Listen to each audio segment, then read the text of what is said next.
Bismillahirrahmanirrahim. Alhamdulillahirabbil alamin. Wa bihi nasta'inu ala umurid dunya waddin.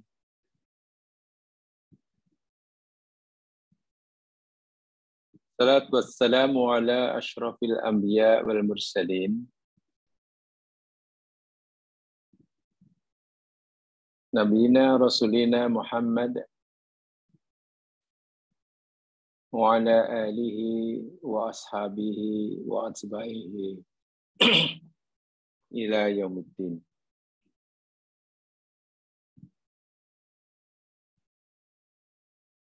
Rabbi shrah li sadri wa yassir li amri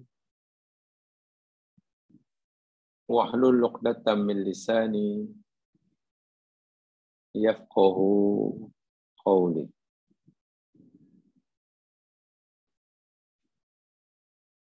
Allahumma bika amsayna wa bika asbahna wa bika nahya wa bika namut wa ilaikan nusyur.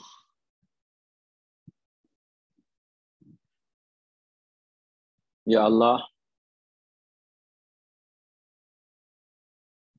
dengan rahmat-Mu dan kehendak-Mu jualah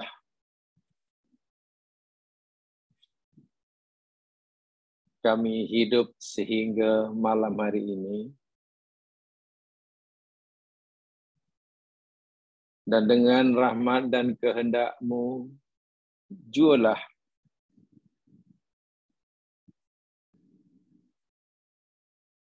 kami dapat hidup hingga besok pagi.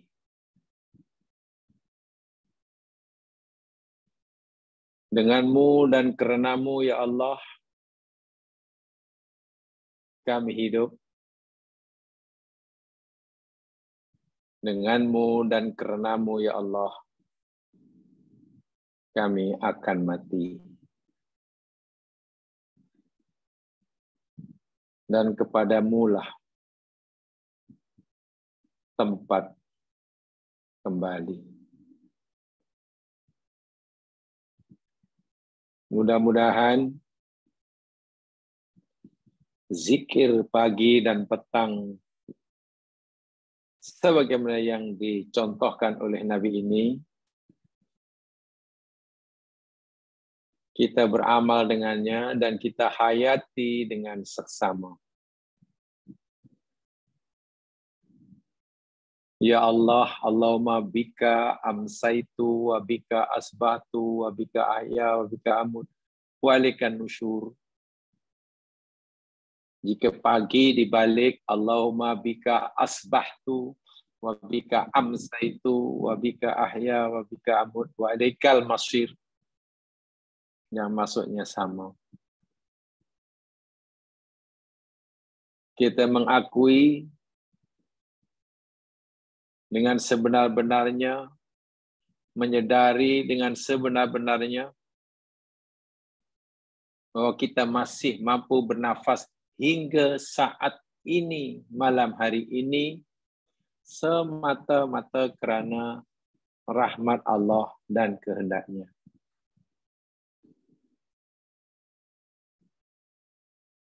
Dan jika kita masih mampu bernafas hingga besok pagi,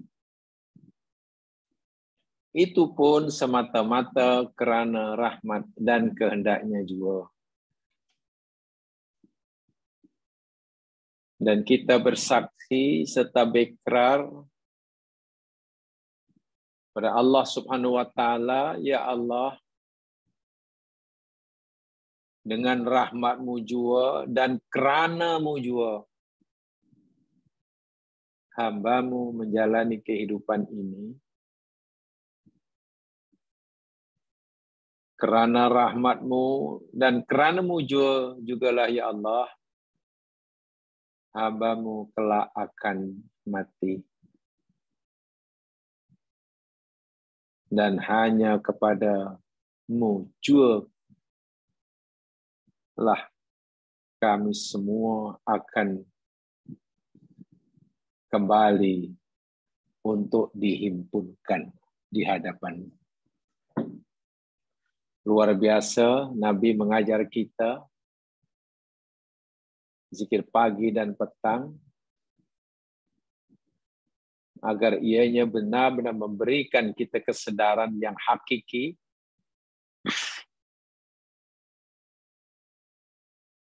supaya kehidupan kita lebih bermakna, lebih berkualiti. Amin ya rabbal alamin. Jamaah yang dirahmati Allah sekalian, saya masih bercadang untuk menambahkan uraian dan penjelasan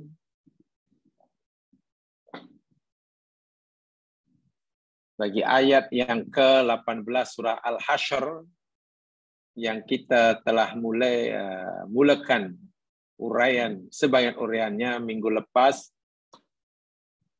yang kita jadikan ayat yang memandu kita untuk mengkaji sama tajuk usrah kita kali ini, yakni tentang perumpamaan yang Allah berikan buat kita tentang adanya hari kebangkitan. Tambahan uraian kita pada malam ini tentang surah Al-Hasyr ayat 18. Bahwasanya ayat ini Allah dengan secara tegas, secara jelas, secara eksplisit menyuruh kita untuk muhasabatun nafsi. Hendaklah setiap diri daripada kita memperhatikan, menilai apa agak-agak yang telah dilakukan di dunia untuk dijadikan bekalan bila sudah tiba masanya berpulang menemui Allah Subhanahu wa taala. Ini wal tanzur, hendaklah diperhatikan, ibarat buku catatan, buku laporan, sebelum kita serahkan bila tiba masanya, kita tengok semula lembaran-lembaran pertama. Dengan tujuan agar bila kita menemukan yang bengkok, kita luruskan, sementara masih ada peluang untuk meluruskannya. Mana yang salah kita betulkan, mana yang kurang kita cukupkan. Begitu seterusnya penerusnya. Ini namanya muhasabah. Kenapa suatu saat Allah kata, innallaha khabirum bima ta'malun, ujung ayat itu. Baik manusia, kamu kena tahu bahwa aku sebagai Allah Tuhanmu bukan sekadar mengetahui secara yang sedetail-detailnya apa yang kamu perbuat, tapi aku sebagai Tuhanmu juga akan memberitahukan kepada kamu apa yang aku ketahui tentang apa yang kamu dah buat. Masya Allah. Allah diakan suatu hari pasti kamu akan jumpa aku, kata Allah. Lalu aku memberitahukan kepada kamu setiap apa yang kamu telah lakukan. Yang lurusnya kah, yang bengkoknya kah, baik buruknya kah. Dan aku bukan sekadar hendak memberitahu kepada kamu apa yang kau nak buat. Aku akan minta pertanggungjawaban daripada kamu. Peringatan Al-Quran yang luar biasa. Sekaligus ayat ini sebenarnya jemaah sekalian, daripada bagian maksudnya memberitahu tentang kepastian adanya hari kebangkitan. Buktinya Allah kata, aku nanti akan beritahu kamu. Pasti bukan sekarang. Pasti hari selepas sekarang. Pasti alam selepas yang di sini.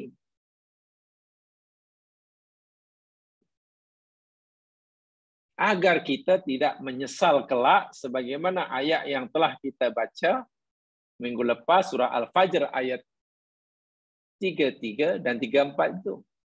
Bila tiba masa untuk Allah Subhanahu wa taala tunjukkan rekod amalan kita dan kita sendiri menyusunnya, mengisinya, bila ditunjukkan yang semuanya, subhanallah, bukan bekalan tetapi bebanan, maka orang itu akan kata, ya laitani qaddamtu li hayati. Ya laitani qaddamtu li hayati. Kalaulah dahulu aku telah mempersiapkan bekalan yang cukup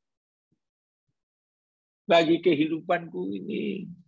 Napalah dulu aku tidak mencari bekalan yang cukup. Peluang Allah dah berikan. Kemampuan Allah berikan, kenapa dahulu aku sia-sia? Tapi apa artinya penyesalan saat itu? Allah sendiri kata, anna lahu dzikra. Bagaimana mungkin penyesalan, peringatan memberi manfaat baginya? Ayat ini jemaah sekalian, sebagaimana dikatakan oleh Ibnul Qayyim Al-Jauziyah dan juga oleh Al-Imam As-Sa'di dalam tafsirnya, tafsir Karimil Quran, beliau menyatakan ini merupakan dasar, alasan kenapa kita wajib melakukan muhasabatun nafsi. Menghitung-hitung diri, mencari-cari kesalahan yang pernah dilakukan untuk kita tinggalkan, untuk tidak kita ulangi, untuk kita pohonkan pengampunan. Cari-cari rekod yang salah, amalan masa silam yang dosa. Setelah kita temukan, kita berazam untuk tidak kita mengulanginya, dan berazam untuk memohon keampunan kepada Allah bagi salah tersebut. Sementara kita jumpai, kita temukan dalam rekod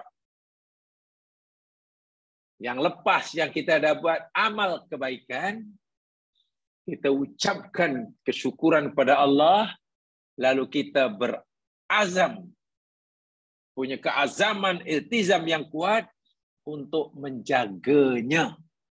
Paling tidak menjaganya. Jangan sampai terpadam atau terhapus. Paling tidak menjaganya. Alhamdulillah kalau kita dapat menambahnya. Bila kita temukan dalam rekod amal kita benda yang baik, yang ikhlas, paling tidak kita mampu menjaganya, jangan hapus, jangan padam. Itu paling tidak, minimum. Alhamdulillah kalau kita dapat menambahkannya, menokok tambah. Makin banyak, makin banyak, makin banyak. Itu kata Ibnu Qayyim. Dan juga As-Sa'di. Ini dasar muhasabah. So, muhasabatun nafsi itu, yakni seseorang sentiasa merenung. Melihat kembali. Tengok masa silamnya. Ibarat bawa mandu kereta. Tengok side mirror. Tengok belakang. Apa aku yang dapat? merenung ke masa silam. Apa istilahnya? Back to the past, apa namanya? Karena kita nak pergi ke depan, kena back to the past. Apa yang kita telah buat, agar kita dapat mempersiapkan diri kita untuk menghadapi lighad, kalau dalam bahasa Al-Quran, ghad, hari esok. Masa hadapan kita, yakni hari-hari selepas kita tidak lagi berada di sini dan sekarang. Kadang untuk menghadapi hari atau alam sampai di sini ini perlu persiapan yang lengkap. Tidak boleh membawa sesuatu yang memberatkan. Sebaliknya bawa bekalan yang secukupnya. Jadi seseorang mesti memiliki, wajib memiliki masa untuk mengaudit dirinya. Sebelum kita diaudit oleh Allah, elok sekarang kita mengaudit diri kita sendiri. Kerana Allah masih beri peluang. Allah persilakan, sila audit amal kamu. Sebelum nanti aku audit, kalaulah nanti aku yang mengaudit, kamu dah tak ada lagi masa, tak ada lagi peluang untuk memperbetulkannya. Yang salah aku tetapkan salah, sekecil apapun. Dan macam mana kita nak mengubah? Hasibu anfusakum qabla an tuhasabu, kata Umar. Hisablah oleh kamu diri kamu sebelum nanti kamu dihisab. Kita sendiri yang buat audit. Dan pengauditan diri. Jadi itu mesti itu. Setiap kita wajib setuju. Bahkan mewajibkan pada diri kita masing-masing. Dan ini tidak dilakukan. Kita tidak disuruh melakukannya setahun sekali. Bukan. Tapi wajib katakan sekerap, sesering yang boleh. Setiap minggu, setiap hari, setiap setengah hari, setiap 1 jam, setiap minit. Makin sering, makin baik. Tapi realiti dia jamaah sekalian, kita ni kan sering alpa, leka, lalai, lengah. Ini masalah kita. Allah suruh kita mengaudit ini sesering yang boleh. Sebelum nanti Allah sendiri yang akan mengauditnya, menghisapnya. Dan peluang ini amat berharga sebetulnya. Betapa tidak? Karena jika kita abaikan, kita siakan. Salah satunya, kita tidak gunakan untuk mengaudit diri kita, mengaudit amal kita, muhasabah nafsi. Penyesalannya tidak berkesudahan. Sehingga nanti bila tiba masanya, report card yang kita persembahkan kepada Allah cantik karena kita sudah pastikan semuanya cantik. Analogi dia jamaah sekalian, ibarat produser, pengeluar filem,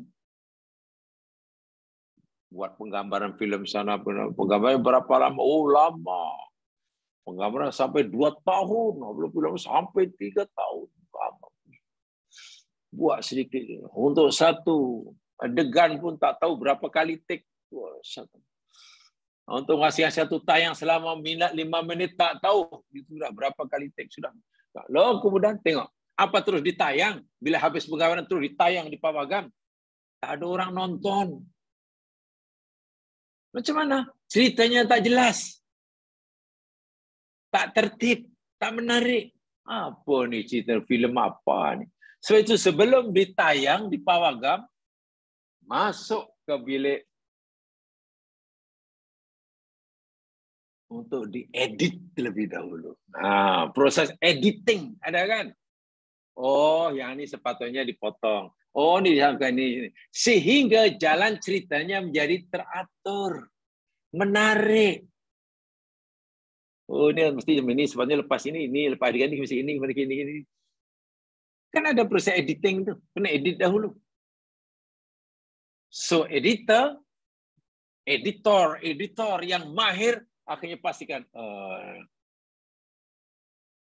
tengok rekaman kalau ditayang terus-menerus 3 jam, tapi setelah di edit, potong sini, ya mungkin jadi 1,5 jam saja. Mungkin. Tapi menjadi cantik. Begitu ditayang, semuanya kagum. Wih, bagus betul lah, cantik betul lah. Walahan, film yang dikagumi, tayang kata 1,5 jam itu, Masya Allah, penggambarannya beberapa hari. Cantik. Buku, ada orang mengarang buku, udah siap. Bukan kemudian cerita dijual, tak ada. Tengok. Ada tashih lagi. Buat correction lagi. Kod-kod ada yang salah cetak, ada yang salah kalimat, salah tulis, salah macam-macam lah ejakan. Susun ayatnya tak begitu tepat, ditukar. Sehingga dipastikan setiap muka surat cantik. Penulisnya puas hati. Bila semua puas hati dan cantik, rapi, menarik, tak ada yang tak sempurna, barulah dicetak, dijual. Itu pun banyak masih disuruh tengok. Tolong Syekh, tanya pada pengarangnya. Ini betul agak mana yang benar. Oh, saya puas hati. Apa saya? Laporan apa saya sebelum kita serahkan untuk kita nanti bertanggungjawab? Kita mesti buat dahulu. Sama ada kita buat muhasabah, buat audit sendiri, atau kemudian kita edit. Dan hidup masa yang Allah berikan hingga malam ini, salah satu tujuannya, hikmahnya, Allah beri peluang pada kita untuk mengaudit dan mengedit buku kita ini. Wal tanzur nafsum ma qaddamat. Tiba masanya nanti, report card kita puas hati. Tengok, Masya Allah, dah rasa puas hati lah. Puas hati kadang, Masya Allah, yang ini sudah aku padam, yang ini sudah taubat, yang ini sudah ni perintah ini aku dah buat, lalu sudah benar. Puas hati, jumpa Allah senyum. Iya. Dan bila Allah tanya, kalaupun Allah bertanya, minta pertanggungjawaban, kita boleh jawab. Penting tak penting amalan seperti ini? Sangat penting. Menambah amalan, baik. Tambah itu, tambah ibadah, tambah itu, bagus. Muhasabatun nafsi juga sangat penting. Iya ya, aku udah amal. Aku amal agak sah atau tidak sah ya. Oh, kalau ikut syarat rupanya dah penuhi, sahlah. Okey, alhamdulillah. Agak-agak Allah terima atau tidak ya? Itu pertanyaan kedua. Agak-agak pernah nanti Allah terima atau tidak. Tapi kata agama kita, Islam ajar kita, beritahu kita, amalan yang diterima itu syarat dia minimum ada 2. Paling tidak. 1 mesti ikhlas. Yang kedua, ikut apa yang dicontohkan oleh Rasulullah. Agak-agak solatku tadi ikhlas atau tidak. Yang tahu ikhlas atau tidak itu kita lah. Agak-agak solatku tadi mengikuti contoh Rasul atau tidak pada takbir hingga salam. Tapi berdasarkan pembelajaran ilmu yang saya dapat, perkara ini sudah tepat. Nah, kalau sudah mencontohi Nabi, sahlah. Tapi untuk diterima kena ikhlas. Yang ikhlas inilah yang perlu kita selalu tanyakan. Ya, ikhlas atau tidak? Ya, ikhlas atau tidak? Ini kita yang tahu. Allah tahu, tapi kita orang lain tak tahu. So, ikhlas itu betul-betul amalan yang sangat pribadi sifatnya. Kita dan Allah saja yang Maha mengetahui. Saya itu mungkin sudah ada yang dahulu belajar ikhlas panjang lebar, Ikhlas ini adalah satu benda dalam agama, bukan untuk diceritakan, bukan untuk diberitahukan, bahkan bukan untuk dipertanyakan. Ya, ikhlas itu kan ada dalam hati. Bukan hanya untuk dibicarakan. Mana orang bicarakan, dia itu macam mana, agak ikhlas tidak? Tak tahulah dia ikhlas atau tidak. Bukan untuk dibicarakan. Dan juga bukan untuk diberitahukan. Tuan-tuan, bro, saya ini bukan ikhlas tahu. Saya ikhlas, saya pernah tahu. Saya penat masa semua ini, nak untuk saya ikhlas. Jangan kamu fikir saya tak ikhlas. Bukan untuk diberitahukan pada orang. Bahkan ulama dalam mengkaji uraikan ikhlas, beliau berkata begini, ulama-ulama ini. Orang yang berusaha bersungguh-sungguh memberitahu orang lain, meyakinkan orang lain bahwa dia itu ikhlas karena takut orang lain tuduh dia tak ikhlas, itulah tidak ikhlas namanya. Jamaah boleh fahami ayat ini? Ini terjemahan Melayunya begitu. Saya ulangi. Jika saya beria-ia memberitahu orang lain bahwa saya ikhlas dalam beramal ini, saya yakinkan orang lain bahwa saya tak ikhlas dalam pekerjaan ini, karena saya takut orang lain tuduh saya tidak ikhlas, itulah bermakna saya tidak ikhlas. Orang yang takut dikata tak ikhlas sehingga beria-ia nak meyakinkan orang lain bahwa dia ikhlas, karena takut dikata tak ikhlas, itulah tidak ikhlas. Kan susah ikhlas tuh. Dan ikhlas bukan untuk dipertanyakan. Ada orang bagi kita sesuatu pemberian. Ada orang tolong kita, gimana kita baca, tolong kita. Awak tolong saya ni ikhlas ke? Coba macam mana? Budaya kita selalu kata begitu. Selalu dikata, awak ni ikhlas ke? Ikhlas ni bukan untuk dipertanyakan. Yang ditanya serba salah. Kan aku jawab, aku ikhlas. Ikhlas ni bukan untuk diberitahukan.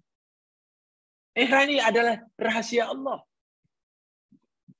Kalau aku beritahukan yang aku ikhlas, supaya ia yakin bahwa aku ikhlas, supaya dia tak tuduh aku tidak ikhlas, sehingga aku beritahu kepada dia yang aku ikhlas, karena aku takut dia tuduh aku tak ikhlas, maka diri kita ini dah tak ikhlas. Ini tidak diberi kita, awak ni ikhlas ke? Ya, saya ikhlas. Ada pula yang belum ditanya sudah beritahu. Ini pemberian di saya ikhlas. Itu yang saya kata tadi. Kalau kita mengkaji bab ikhlas, memang gerun jemaah sekalian. Sebab ikhlas rupa-rupanya bukan amalan untuk dipertanyakan, bukan amalan untuk diberitahukan. Ya sudah.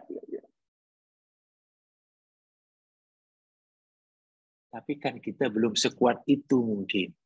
Nak beritahu yang kita ikhlas, karena takut dikata tak ikhlas, itu namanya tidak ikhlas. Bila kita tak beritahu, lalu orang tuduh kita tak ikhlas, apa dia tu, alah saja tunjuk-tunjuk aja. Hati kita pula, Allah, sia-sia aku buat. Dah pernah dituduh tak ikhlas, menyesal aku buat. Nah, kalau gitu itu sudah tidak ikhlas. Dan disitulah yang perlu kita muhasabah. Sudah ikhlaskah yang kita amalkan ini? Ya, macam mana kalau belum ikhlas, macam mana? Pertama mohon ampun pada Allah, lalu kita coba ikhlaskan.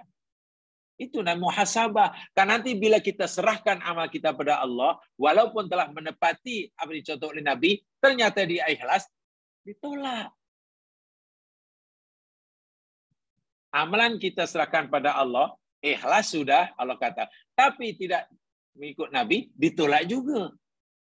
Ini adalah amalan yang sangat penting dalam hidup. Ini tugas. Sholat, iya, wajib. Betul. Puasa wajib, iya. Baca Quran ibadah, betul. Tapi muhasabatu nafsi, jangan anggap remeh.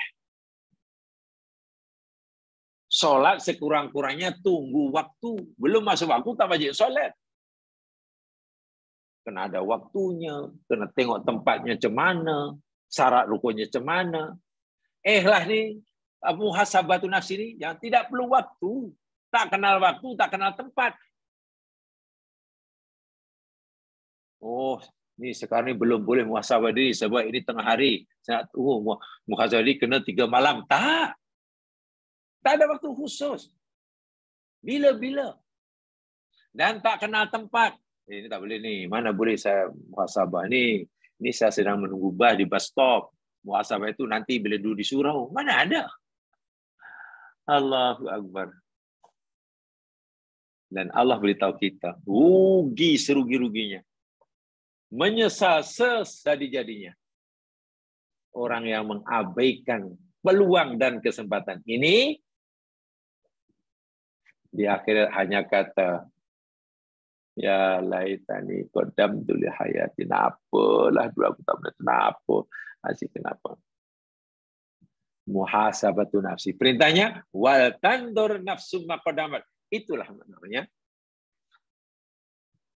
muhasabah nafsi. Kalau dalam film, dalam movie, itu proses editing. Kena edit dahulu. Kalau dalam perbelanjaan nak buat laporan sebelum betul, kena diaudit dahulu. Betul tak betul laporan keuangan ini? Jangan-janganlah. Belanja sekian-sekian, laporan sekian-sekian. Macam mana nanti kalau disoal? Takkan pening kita. Kita sudah belanjakan, karena kita bertanggungjawab keuangan itu, kita belanjakan sudah sekian ratus juta. Mamanya. Tapi laporannya kita kurangi. Oh, laporannya sekian. Mamanya. Atau juta, tapi kemana? Lalu kita disoal. Macam nak jawab? Ini macam mana nih? Awak ni kata ada 100 juta, kamu beli ini banyak. Tapi mana benda-benda itu? Ini benda dia ini. 10 ini. 10 ini. 10 ini harganya hanya 1.000. Kenapa di situ kamu tulis 10.000? Oh, coba nak jawab. Harga benda ini 10 jenis hanya 1.000. Kenapa kamu tulis hanya 10.000? Mana yang 9.000? Coba. Kan biasa kan jawab manusia ini suka apa dipakai markup harga itu kan. Kena markup. Kebil-kebil itu baru di dunia. Ditanya itu kita berkebil-kebil je Mas kan. Karena jelas kita tidak jujur. Bagaimana kalau ditanya Allah? Sedangkan Allah yang bertanya itu nanti tahu apa yang kita buat. Di dunia yang soal kita itu tak tahu. Kata di mahkamah, hakim tak tahu apa yang kita buat. Allahu Akbar. Jadi mari kita peruntukkan masa yang berikan ini sampai melakukan amal ibadah yang biasa kita telah buat, tolong dimasukkan dalam jadual harian kita. Di samping jadwalnya apa, sholat, bagaimana itu, jaga itu, tolong masukkan jadwal harian kita, masih muhasabatun nafsi.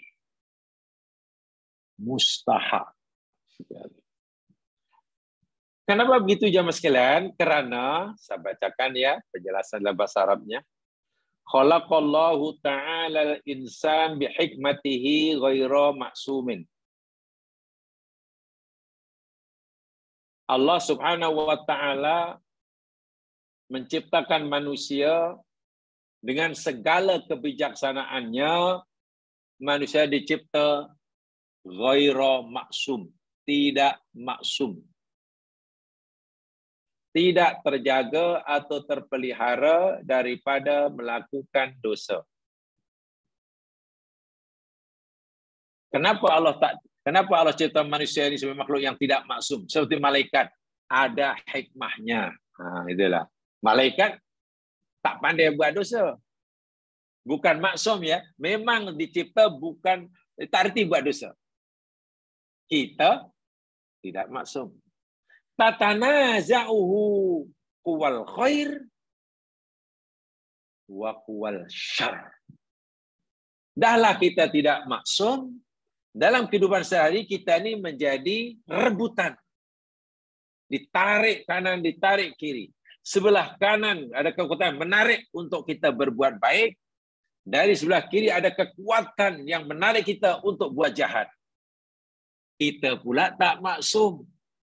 Jiwa kita menjadi rebutan kanan, kiri, depan, belakang. Dari satu arah menarik kita agar buat baik, dan satu arah untuk buat jahat. Wa tajadabahu dawa taqwa mahuriyati syahwat. Kekuatan takwa menarik kita dengan pelbagai alasan-alasan. Kamu mesti buat ini, kamu mesti patuh pada Allah, kamu mesti buat yang disuruh, kamu mesti tinggal yang dilarang. Sebab kalau kamu tak buat yang perintah, tak tinggal ini. Nah, itu namanya dawa taqwa. Dawa fi taqwa. Faktor-faktor yang mendorong atau menarik kita supaya kita bertakwa. Dan kita tahu itu. Oh iyalah, kalau kita tak patuh Allah, ini akibatnya. Kalau kita tak tinggalan Allah, begini. Kenapa Allah ini larang? Oh, hikmahnya begini. Kenapa ini Allah suruh? Itu kan faktor yang memberikan kita kekuatan untuk kita menyaut panggilan takwa. Ya? Tarikan sebelah kanan. Wa mughyati syahwat. Sementara sebelah kiri, kekuatan yang menarik kita kepada kejahatan pun ada alasannya. Tak, kamu masih muda. Tak perlu terburu-buru. Memang itu perintah Allah. Tapi kamu mampu ke istiqomah buat apa yang surah ini? Biasalah, kamu masih muda, masih seperti ini.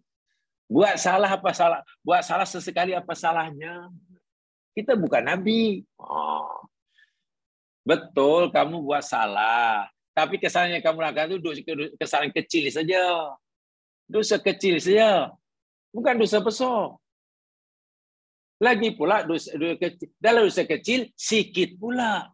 Di luar sana ada orang yang buat dosa. Dalam dosa yang besar, banyak pula. Jadi kamu kira okey lah. Kalau setakat dosa kecil, tak pernah risau lah. Itu kata kekuatan syahwat kita pun, oh iyalah. Jadi tak perlulah, menyesal sangat tak perlulah. Tak payahlah bertaubat, belum tentu. Kalau awak bertaubat hari ini, kemudian minggu depan kamu ulangi, buat lagi, itu macam mempermainkan agama, malah marah pula nanti Allah. Dan itu berbisik ya sekarang dalam hati kita wa huwa yatadakkaru raqabatillahi alaihi marratan lakin ghaflah tasaitar alaihi marratan ukhra. Dalam satu saat merasa dirinya diawasi oleh Allah. Sangat kuat. Iya ya Allah. Ini Allah nampak nih. Allah melihat nih apa yang aku buat nih. Allah dengar apa yang aku cakap ini. Allah tahu apa yang aku niatkan ini. Sehingga takut pada Allah. Dalam satu masa. Dalam kesempatan yang lain pula. Allahu Akbar. Leka, lalai. Tak ingat langsung akan ilmu Allah, pengetahuan Allah, mereka lupa yang dia itu hamba Allah dan Allah adalah Tuhannya. Yukbilu Allahi taratan wa yukbiru anhu taratan ukhra.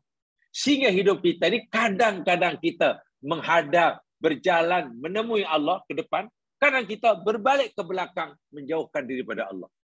Kan itu yang berlaku dalam kehidupan sehari-hari. Karena kita ingin dekat pada Allah. Lepas itu, patah balik. Fahuwa mutaqallibul fuad baina jundillah wa jundis syaitan. Sehingga kita ini, lebih tepatnya hati kita, jiwa kita ini, terombang-ambing, berbalik-balik. Sekejap kita ini macam sebagian tentera Allah, dalam kesempatan yang lain tiba bertukar menjadi bala tentera syaitan. Coba. Dan ini realiti kehidupan. Setiap saat boleh bertengkar. Jadi kalau muhasabah ini tak sering dilakukan, wah, kita dah hanyut jemaah sekalian. Ingat ya, ini memang Allah cipta Allah kita seperti itu. Memang Allah cipta seperti itu. Tidak seperti malaikat. Wa min rahmatillahi bihadal insanid dhaif. Dan bukti daripada rahmat Allah kepada manusia hambanya yang lemah seperti itu. An fataha lahu babat taubah. Bahwasanya Allah Subhanahu wa taala sentiasa membukakan pintu taubat. Allah. Betul kita dicipta lemah. Kehidupan kita berbalik-balik. Sekejap menghadap Allah, sekejap menjauhkan daripada Allah, sekejap jadi tentera Allah, sekejap jadi tentera setan. Sekejap ingat Allah sangat kuat hingga menangis, sekejap lupa. Tahap teruk. Dan Allah cipta seperti itu, makhluk yang ramai sekalian. Sebagai rahmat Allah kepada kita, Allah bukakan pintu taubat. Macam mana kita dapat bertaubat, tergantung taubat kalau kita tidak muhasabah? Sebab taubat itu yakni mengakui segala dosa, kemudian memohon ampun pada Allah. Maksudnya macam mana dia nak mengakui dosanya, sedangkan dia tidak tahu mana dosa yang dilakukan. Macam mana tak tahu? Dia tidak muhasabah. Dia fikir semua yang hingga saat ini beres. Semua yang okey-okey saja. Belum tentu. Sedangkan realitinya boleh jadi segunung Uhud dosa yang ada di bahu kita.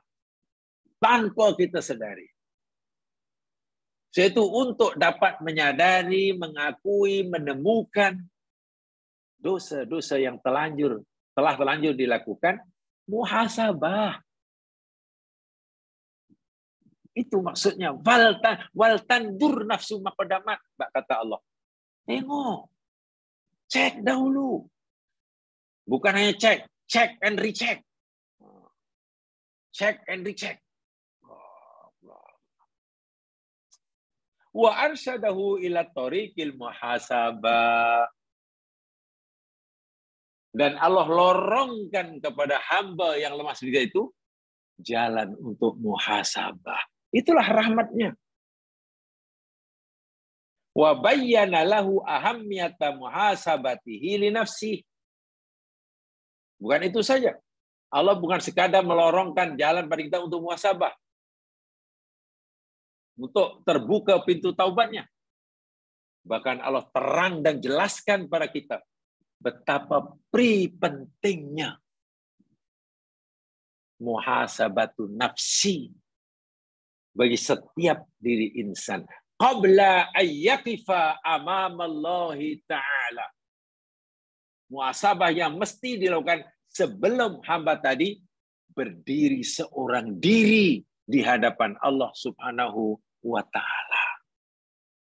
Laisa bainahu wa bainallahi turjuman. Di mana saat itu tidak ada penterjemah antara dia dengan Allah. Kata Nabi. Laisa bainu turjuman. Ya, dalam bahasa awamnya, tak ada peguam bela. Kita tertuduh, kita sebagai orang didakwa di mahkamah Allah, pembela tak ada. Kalau ada saksi pun, saksinya semua berpihak pada Allah.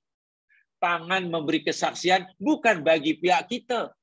Tangan kita yang kita jaga memberikan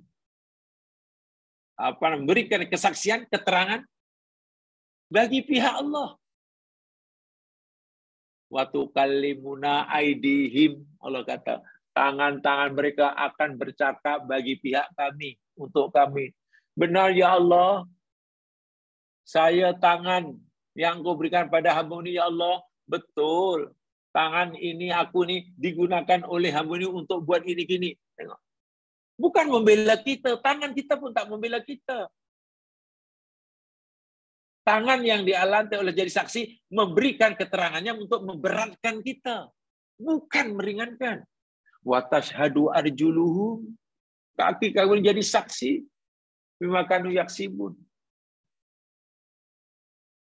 Kulit pun berkata untuk bagi pihak Allah.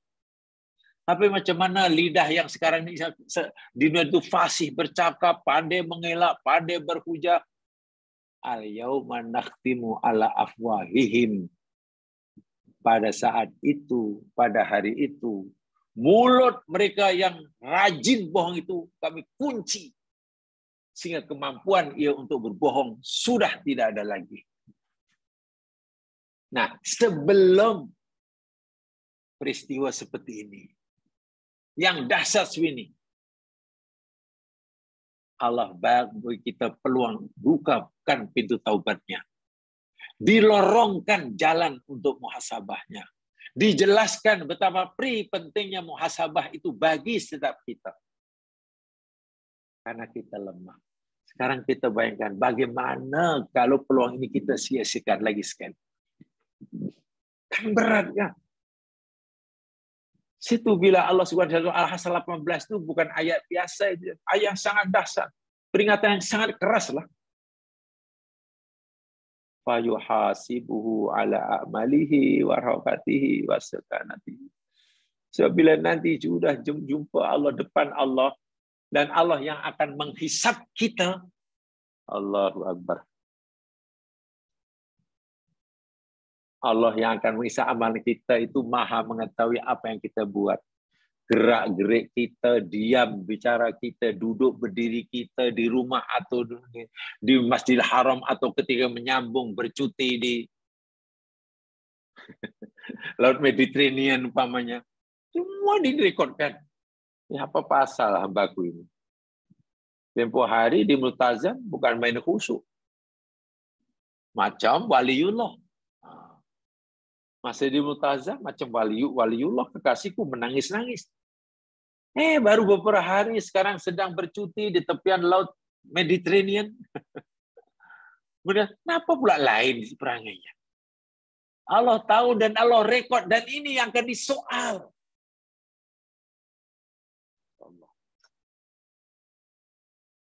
Wal muhasabatu hiya qiyasul abdi ma yasduru minhu min aqwalin wa a'malin wa nawaya ala awamirillahi wa nawahi. Jadi muhasabah itu jamaah yakni satu qiyasul abdi. Tanda aras. Tanda aras. Untuk menilai, mengukur. Ya, istilahnya macam sirim lah cuma sekalian. Mana-mana produk kilang sebelum dijual kepada pengguna, mesti adalah sampel dia antar ke sirim. Ya, apalah Prio ke, topi ais ke, topi keleda ke, antar ke sirim. Tuh, pejabatnya di Shah Alam tuh. Sirim ambil, oh ini awak, bilang awak bawa oh, topi keleda tuan. Mana? Sampai cek dulu. Dan sirim telah menetapkan syarat-syarat ciri-ciri keselamatan. Katalah, ada mesti menepati 10 ciri-ciri keselamatan. Minimum 8 terpenuhi. Kalau 8 sudah terpenuhi, paling kurang lulus. Boleh dijual. Cek 1. Nih. Alhamdulillah. Topi itu menepati memenuhi 10 syarat lulus. Jual. Karena tentu si penjual kilang yang mengeluarkan sudah tahu. Oh, aku jual itu masih ini. Sudah baca sirim dengan ini kau penuhi kekuatan ini, banyak masih ini. Ya, kuat sudah, tapi tak boleh berat. Jangan kuat, yang penting kuat, tapi beratnya ya Allah banyak. Topi keleda 5 kilo, patah tengkuk budak yang pakai itu. Semua itu kena di. Sekarang bayangkan, kalau topi keleda yang antah disirim itu, si penghilang tak ambil berat. Sudahlah, yang penting jual lah, pernah hantar aja lah. Cuman nanti akan menilai sirim. Wah, sebenarnya dia sendiri yang menilai. Bila rasa puas hati, anto aja, nanti lulus, diterima. Ini main anto aja. Sekali sirim, ini topik lidah ke apa ini? Ini macam mainan aja. Sirim kata, kami dah tetapkan strategi keselamatan paling tidak ini 10 ciri-cirinya. Ini apa nih? Baru 2 ciri-cirinya. Hanya bentuknya aja topik lidah. Siapa tolak ya mas sekalian. Menyesal. Itu pun itu baru topik lidah. Semua produknya ditolak. Wah, dia sudah berbelanja jutaan ringgit. Itu pun merasa rugi. Rugi, wah rugilah, dah lah tak untung. Menanggung hutang pula. Itu di dunia itu pun dah. Bagaimanalah kalau di akhirat tentang amalan. Sekurang-kurangnya kalau rugi buat dengan kilang produk topik kita, ya bolehlah tukar produk yang lain. Tapi bila dah di akhirat ditolak, nak tukar apa lagi? Allahu Akbar. Di dunia mungkin si pihak sirim tak apalah cik. Tapi cik nampaknya yang ini keluaran pertama ini nampaknya masih belum memenuhi syarat lah, baru 70% lah. Boleh tak dia perbaiki nanti produk kali yang kedua? Ada peluang. Ya, subhanallah. Amal kita, ucapan kita, niat kita semasa kita mengerjakan suruhannya atau meninggalkan larangannya. Fa in wafaqaha hamidallah. Setelah dikaji muhasabah yang awalkan agaknya menepati kehendak Allah tidak ya. Ya, berdasarkan firman Allah dan hadis Nabi sudah menepati kehendak Allah. Alhamdulillah. Alhamdulillah, alhamdulillah. Puji Allah. Kadu bantuan Allah. Agak sudah ikhlas atau belum ya aku lakukan. Ya, kalau tengok dari segi teorinya, ya saya insya Allah ikhlas. Karena pertama, saya bebas daripada riak karena tak ada orang nampak. Nah, saya pun tidak viralkan. Mana saya tidak sum'ahkan. Dan saya pun tidak merasa bangga dengan amal saya karena saya tahu itu pertolongan Allah. Alhamdulillah ikhlas. Harap-harap ini yang dianggap ikhlas Allah. Syukur. Itu bila mendapati amalnya, menepati tidak syarat. Syukur. Tapi wa in khalafaha ada ilaiha. Bila ia dapati ternyata amal ibadah yang dilakukan itu bercanggah dengan kehendak syarak. Bercanggah dengan kehendak syarak, ya apa lagi? Dia akan perbaiki. Dia tidak akan mengulangi kesalahan yang sama. Hiya qiyasul abdi malahu wa ma'alaihi. Itulah sebenarnya sirim yang perlu dimiliki oleh setiap kita. Bagi melihat dan menilai amalan kita ini menjadi bekalankah, lana, atau menjadi bebanan, alaina. Bahasa Arabnya pendek. Sama ada amalan itu lana atau alaina. Kalau lana, maknanya bekalan bagi kita. Kalau alaina, itu bebanan. Dan ini kita wajib tahu sekarang. Tidak boleh kita menunggu, ingin tahu nanti di akhirat. Kalau di akhirat pasti semua tahu. Oh, rupanya yang ini bekalan. Oh, ini bebanan. Tapi sia-sia. Tak ada manfaatnya. Tahu nanti. Itu Allah kata, kamu kena tahu sekarang. Ma lakum wa ma alaikum. Mana-mana amalan kamu yang jadi bekalan buat kamu. Dan mana-mana amalan kamu yang menjadi bebanan atas kamu. Allahu Akbar.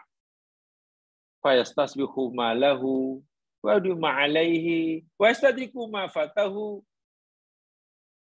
Akhirnya dia terus menjaga apa yang jadi bekalan dan usaha untuk ditambahkannya.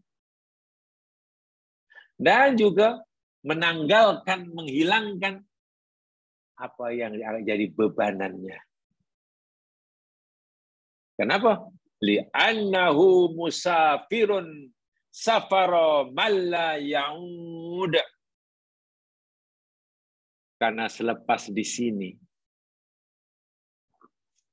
setelah selepas di sini, atau mulai sekarang ini jamaah sekalian, kita tidak safar musafir, kita semua musafir. Manusia ini ibarat semuanya musafir.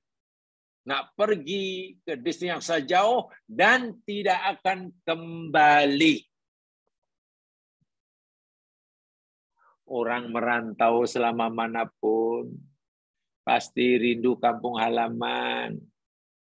Kalau tidak balik kampung untuk tinggal di kampung, menetap hingga mati, ya paling tadi mungkin melawat semula, ziarah semula lah, rindu kampung.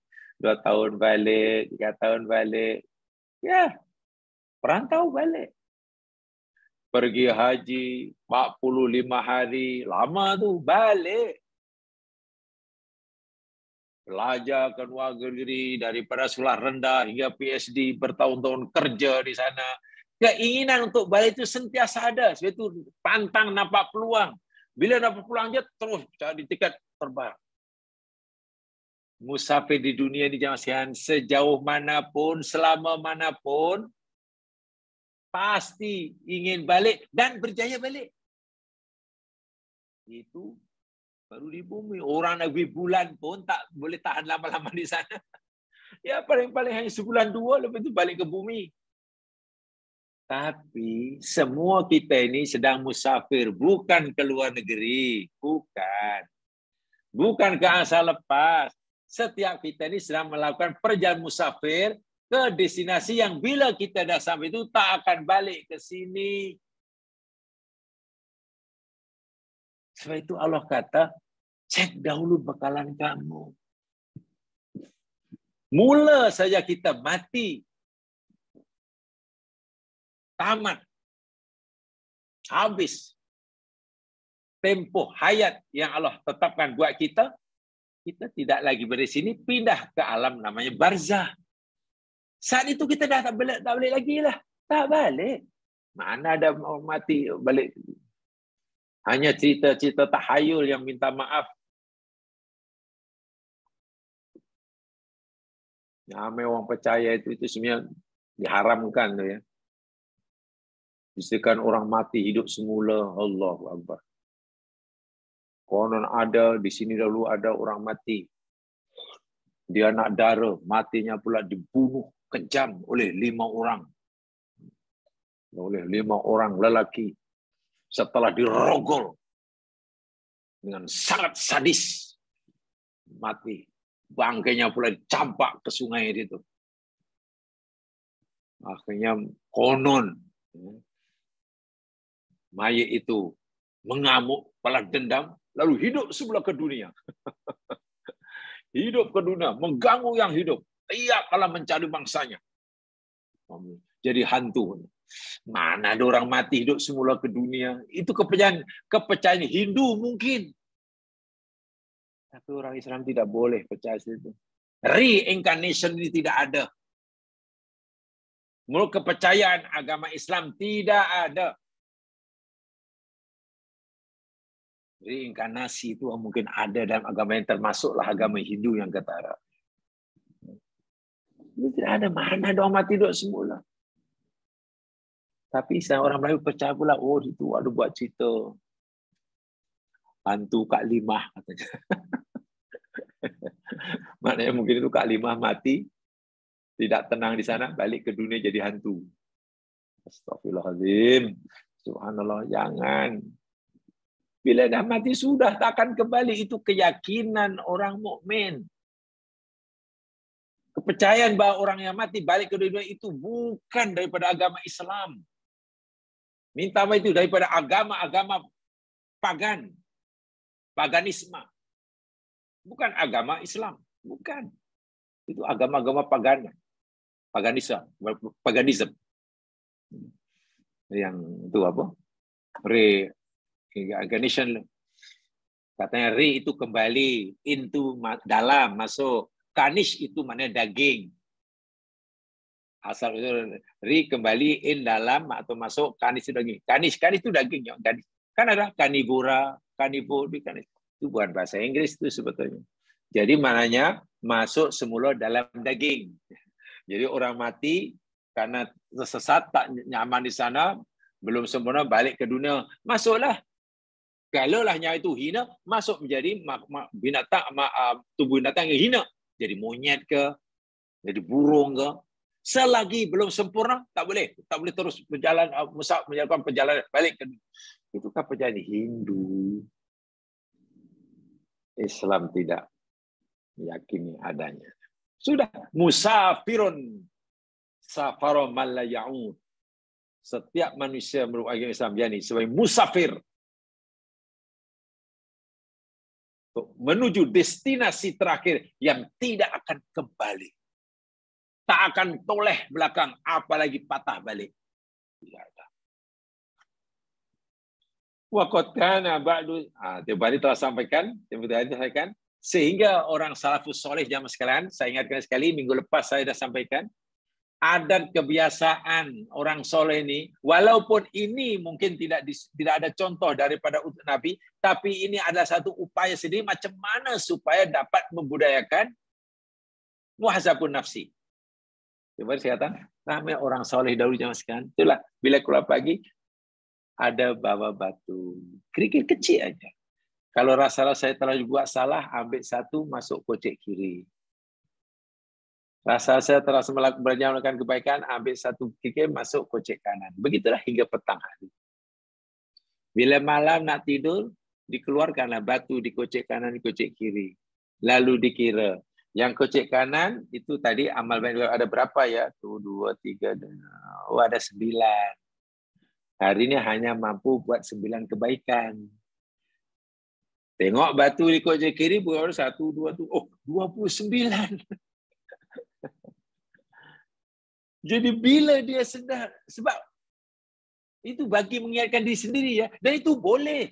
Jangan tanya, itu adakah contoh dari Nabi? Bukan. Yang ada contoh dari Nabi, kita disuruh muhasabah. Itu perintah Nabi. Caranya terpulang pada kita, mana yang menurut kita paling berkesan. Nabi wajibkan agar suruh kita muhasabah. Jangan, tapi Nabi ada ke suruh bawa batu? Ya tidaklah. Jangan begitu nanti, saya takut nanti kalau kita buat apa yang kita buat, nanti bid'ah masuk neraka. Masya Allah. Nabi suruh kita muhasabah. Cara kita muhasabah untuk di kita, cara bagaimana yang paling memberi kesan pada kita, tentu berbeza dengan cara orang lain. Dan cara itu terpulang pada kita. Itu orang dahulu. Jadi bila banyak kebaikan, dia syukur kepada Allah. Mengakui bahwa itu adalah pertolongan Allah. Tapi jika amal buruknya banyak, dia tak boleh tidur malam hari itu, dia solat, memohon ampun banyak pada Allah, menangis sejadi-jadinya. Mohon agar Allah Subhanahu wa taala ampunkan kesilapan yang dilakukan di siang hari dan berazam tidak mengulangi. Masih ingat mungkin tempoh hari dalam misi-misi yang dahulu pernah kita sampaikan hadis Nabi sahih, Allah membentangkan kedua tangannya malam hari. Karena Allah hendak menerima taubat hambanya yang berdosa di siang hari. Allah menghulurkan kedua tangannya siang hari. Karena Allah hendak menerima taubat atau mengampunkan dosa hamba yang berbuat dosa malam hari. Pertanyaan, macam mana orang nak bertaubat kalau dia tidak menemui dosanya? Bila menemui dosanya pun tak mampu, macam mana nak merasa menyesal? Nah, untuk kita dapat menemui dosa dan mengakui dosa dan menyesali, ya muhasabahlah. Muhasabah itu yakni upaya kita untuk menemukan kesalahan diri, kekurangan diri. Itu muhasabah. Sebab syarat untuk bertaubat itu menyesal, mengakui kesalahannya. Untuk kita mampu menyesal, mengakui kesalahan, ya kita kena tahu dulu apa salah kita. Dan untuk membolehkan kita mengetahui kesalahan kita, muhasabah. Begitu rentetan dia. Begitu rentetan dia. Sebab itulah jamaah sekalian, ada di dalam hadis sahih, riwayat Imam At-Tirmizi Imam Turi menilai hadis ini hasan sahih, hadis hasan sahih. Daripada Abu Ya'la Shaddad bin Aus. Shaddad bin Aus radhiyallahu an, beliau berkata, Rasulullah sallallahu alaihi wasallam bersabda, Al-kaisu mandana nafsahu. Orang yang dikatakan bijak itu, kata Nabi ya, kalau kamu nak tahu siapakah orang yang bijak itu, orang yang bijak ialah orang yang dana nafsahu. Dana ya ini itu mana hasabah. Orang yang rajin menghitung-hitung dirinya, muhasabatu nafsi. Itulah orang paling bijak. Orang yang bijak yakni orang yang menghitung-hitung muhasabatu nafsi. Wa amila lima ba'dal maut, dan setelah menghitung muhasabah diri, lalu ia jumpai bahwa bekalannya masih kurang, bebanannya masih banyak, wa amila lima ba'dal maut. Lalu dia beramal bersungguh-sungguh bagi menambahkan bekalan untuk menghadapi kehidupan selepas kematian. Itu orang yang bijak. Boleh jadi orang itu kaya, boleh jadi miskin, boleh jadi orang bandar, boleh jadi orang kampung. Boleh jadi orang senang, boleh jadi orang susah. Setiap kita punya peluang untuk dikategorikan oleh Allah sebagai hambanya yang bijak. Syaratnya kita membudayakan muhasabatun nafsi. Wal ajizu. Adapun orang yang lemah, orang yang akan merugi besar. Man atba'a nafsahu hawaha. Orang yang mengikuti hawa nafsunya. Apa saja kata hawa nafsu diikutinya. Itu hawa nafsu yang tak baik ya. Ia jadi makmum kepada nafsunya, hawa nafsunya. Tapi watamanna Allah. Lalu dia berangan-angan lah. Lalu dia berharap dapat surga. Itu orang yang paling lemah, paling berdebat, paling minta maaf, bahasa kasarnya paling bodoh. Bukan paling bijak. Dah jelas-jelas hidupnya mengikuti hawa nafsu. Apa yang Allah suruh tak dibuat. Apa yang Allah larang tak ditinggal.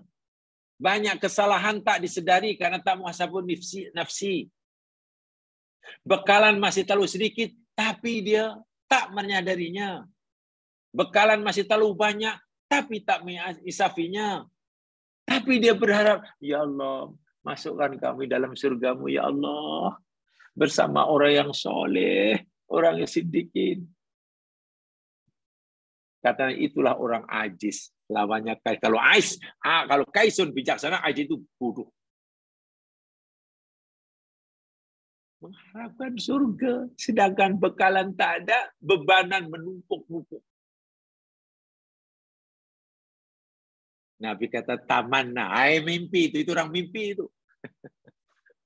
Oh mimpi kah? Allahu Akbar walillahil hamd. Ya, bahasa Nabi macam tu ya sekalian.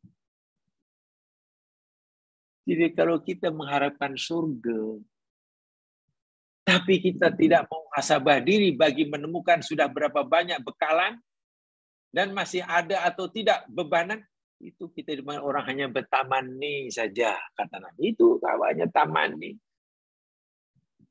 Kalaulah surga itu boleh didapati hanya dengan angan-angan, tak ada orang masuk neraka. Karena semua orang ingin masuk surga. Kalaulah neraka itu dapat dielak hanya dengan angan-angan, ya Allah, harap-harap Engkau tak masukkan kami dalam neraka. Dengan begitu lalu Allah kabulkan, tak ada orang masuk neraka. Neraka kosong. Bermakna, ingin tak menjadi ahli neraka, dan inginkan menjadi ahli surga, itu tidak boleh hanya dengan hangan-hangan. Tak boleh hanya dengan taman nih. Nabi kata, ya rajin-rajinlah muhasabah. Muhasabah dirimu. Kemudian bila kamu jumpai bekalan kamu belum cukup, tambah. Bila kamu jumpai bebanan kamu masih berat dan banyak, tinggalkan, kurangi. Bagi menghadapi kehidupan selepas kematian. Ini hadis Imam Tirmidzi jamaah sekalian. Daripada Aus bin. Maknanya Nabi Allahu Akbar sangat-sangat mengambil berat dalam perkara. Apatah lagi manusia ini jamaah sekalian, bila ia melakukan muhasabah diri,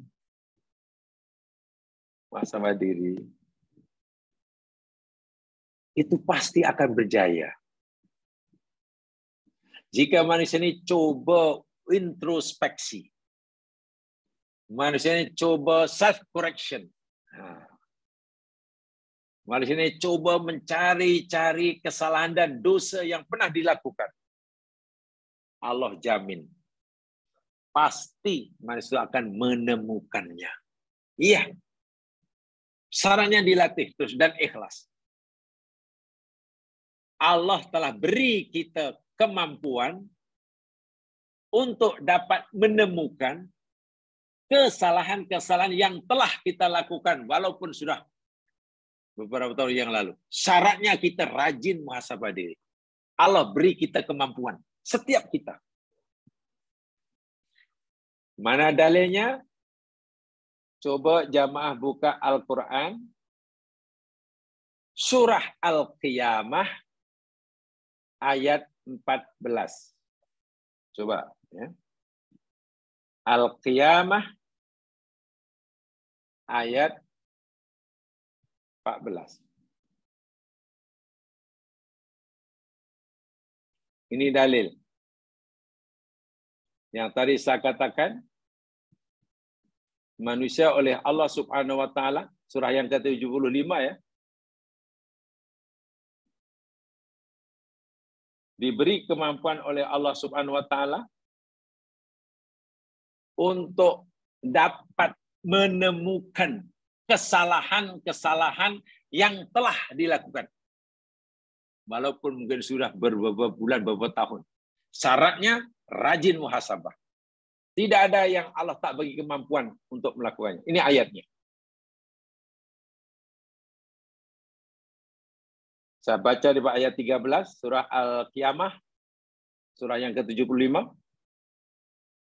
Yunabba'ul insanu yawma idin bima qaddama wa akhor.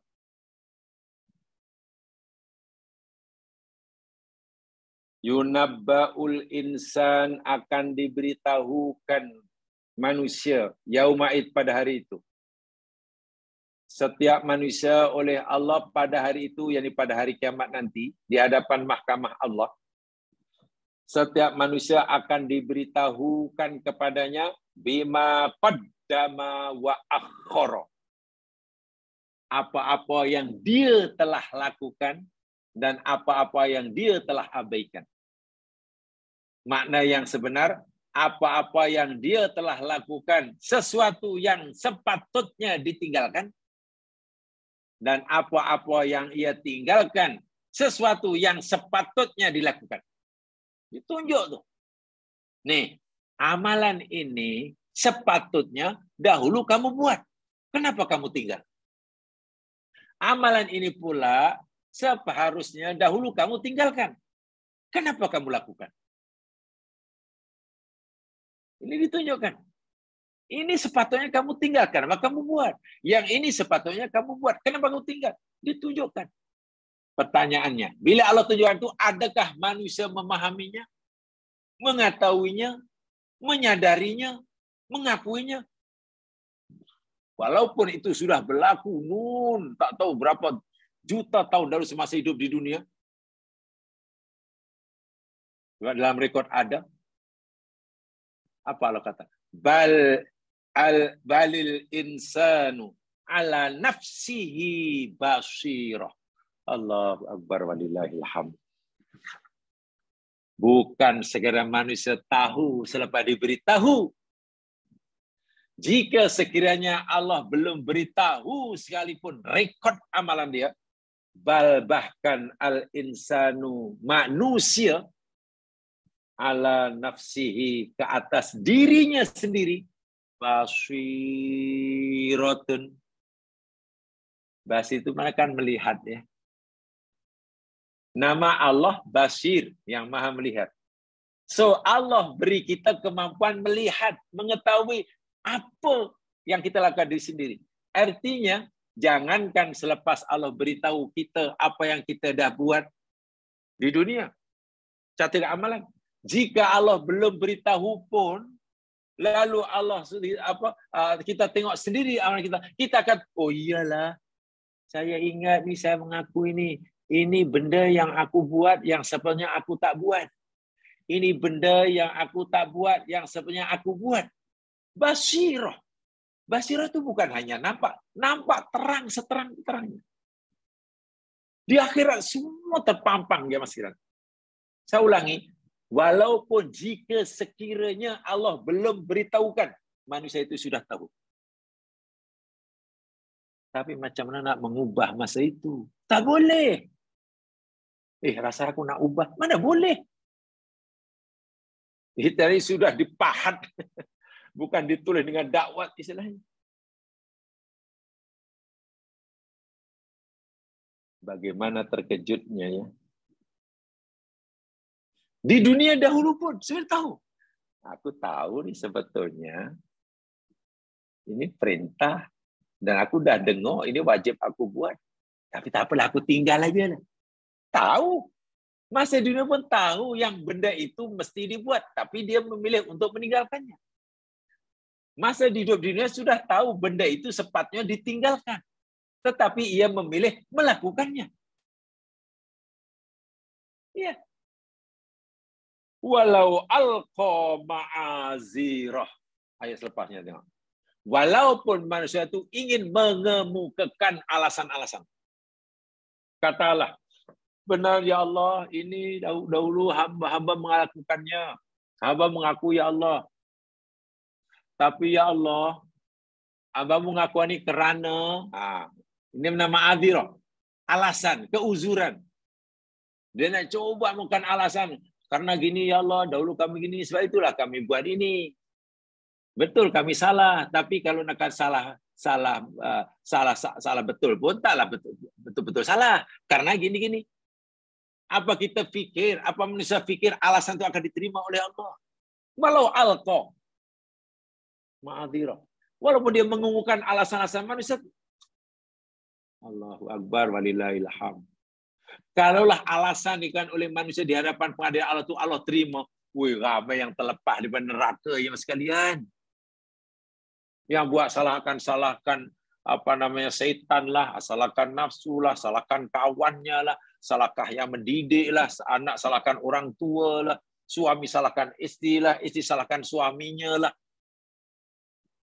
Ya, kalau alasan di akhirat kenapa dia buat salah itu diterima oleh Allah, tak ada orang masuk neraka. Ya Allah, betul ini buku catatan amalan hamba ini. Hamba mengaku. Tapi ya Allah, walaupun ini hamba punya masalah, tapi bukan salah hambamu semata-mata. Ini pasal, kata anak, ini pasal mak bapak aku. Ini pasal mak bapak aku ya Allah. Kata, ini pasal anakku, ini pasal suami, ini pasal istri lah puncanya, ini pasal kawan, ini pasal. Kalaulah alasan itu Allah terima, tak ada orang masuk neraka. Allah dah cerita dah. Allahu akbar wallahil hamd. Sebab itu saya kata, dari dunia sebenarnya Allah sudah beri kemampuan itu. Dan bila kita rajin untuk muhasabah, apalagi kita diberi kemampuan untuk muhasabah, jadi karena kita boleh mengenal, kita boleh basirah. Kita ada basirah. Apa akibat kebaikan daripada muhasabah? Akibat yang awal-awal kita dapat rasakan. Bila kita muhasabah diri, ayat kedua surah yang sama. Surah Al-Qiyamah ayat kedua tu. Wala uqsimu bin nafsil lawwamah. Allah berfirman, dan aku bersumpah dengan nafsu lawwamah. Lawwamah itu mana yang banyak, yang sering mencela. Setelah kita menemukan kesalahan kita, lalu kita kata, lah kenapalah dulu saya buat ini, lah kenapalah.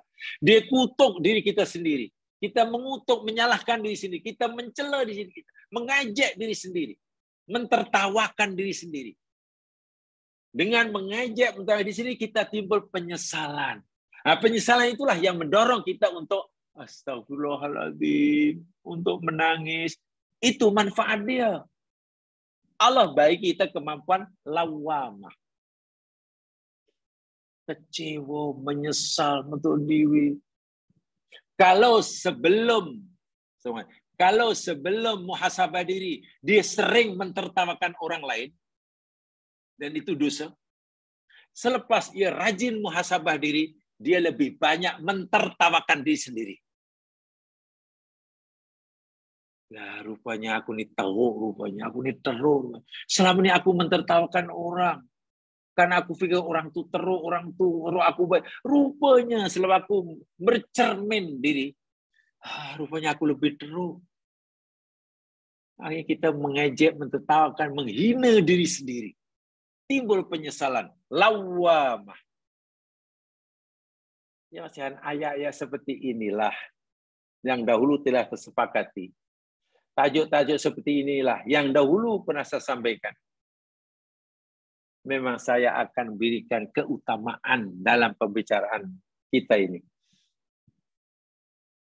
Untuk memberi ingatan bagi saya sendiri khasnya. Saya ulangi berkali-kali. Ya Mas. Minta maaf, saya ingin mengulangi berkali-kali. Kenapa tajuk-tajuk seperti yang saya pilih?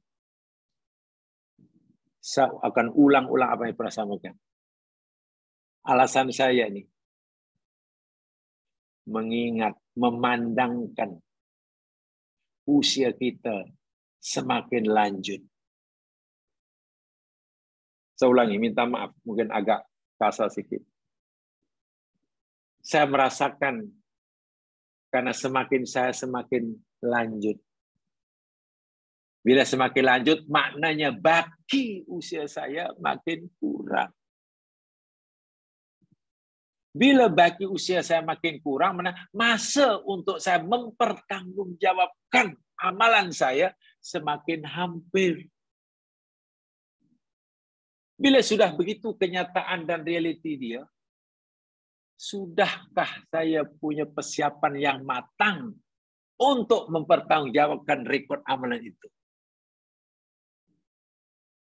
Kalau belum, kenapa peluang yang Allah berikan pada saya tidak gunakan untuk mengaudit sendiri, untuk kita edit supaya jadi kemas dan cantik sebelum saya persembahkan. Ini tajuk ini saya pilih karena saya punya keinginan paling tidak untuk diri saya untuk seperti itu. Untuk itu. Walaupun muhasabah ini tidak hanya kewajiban orang yang dah berumur. Kanak-kanak pun mula balik sudah wajib muhasabah. Tapi alangkah ajaib dan anehnya.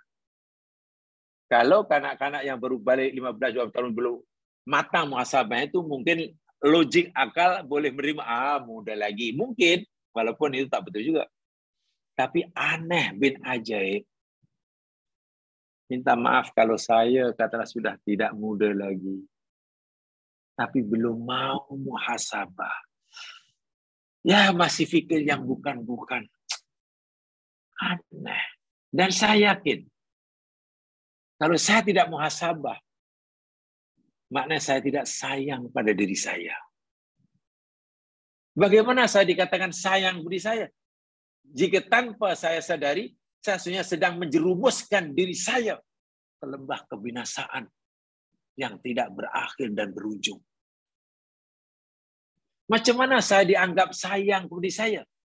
Jika saya tahu yang saya akan pergi jauh dan tak akan kembali, sementara bekalan yang saya sediakan belum cukup.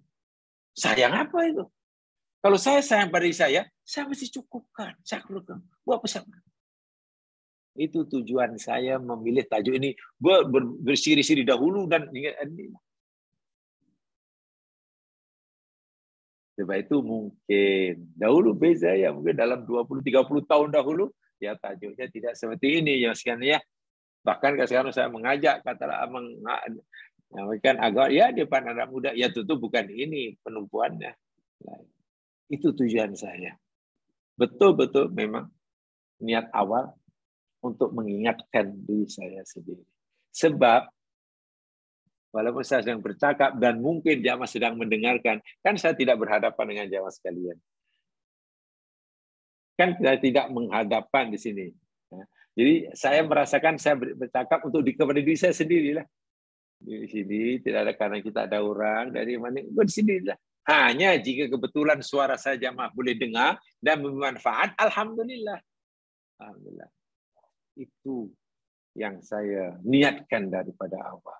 Karena kami merasakan kenapa ibadah yang sepenting ini kita sering mengabaikannya. Itulah maksud saya. Rugi bila kita mengabaikannya dan tidak mengambil berat. Dan kerugian itu yakni kita yang mengalaminya, yang menimpa kita bukan orang lain. Ya mahrimat sekalian, itu saja sampaikan. Kurang lebihnya mohon dimaafkan. Mari kita dengan bacaan Istighfarah dan surah Al-Asr.